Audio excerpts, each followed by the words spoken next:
ప్రార్థిస్తున్నాం.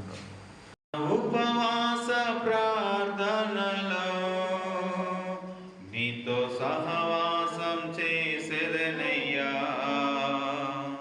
నా ఉపవాస ప్రార్థనతో నిన్ను నేను వెదికెదనయ్యా.